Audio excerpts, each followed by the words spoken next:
Let's talk about time blindness. It's not an official diagnosis, but a lot of people with ADHD experience it. ADHD doesn't just affect attention, it also impacts how the brain processes time. That's why people with ADHD often underestimate how long a task will take, whether it be writing a paper, doing groceries, cleaning the house. So they can also experience time distortion, where time feels very different depending on what they're doing. So if a task is boring or if it's difficult, 5 minutes can feel like hours. But if it's interesting or stimulating, they make it get into what's called hyper focus and completely lose track of time.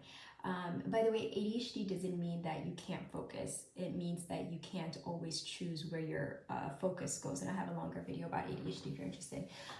Anyway, research shows that people with ADHD have differences in the prefrontal cortex and also in the dopamine pathways compared to people without ADHD. And these are areas of the brain that help us plan, help us focus, and that help us keep track of time. So when they work differently, time can feel harder to manage. So if you struggle with time blindness, one, you're not alone. Two, don't just rely on your internal clock or your sense of time, because it may not be accurate. So instead, use external cues like timers, alarms, or different visual reminders. You can also anchor tasks to specific events. So for example, you can shop until a specific song ends or clean until a movie ends.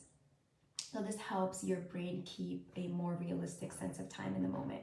All right, hope that helps. Take care. Bye-bye.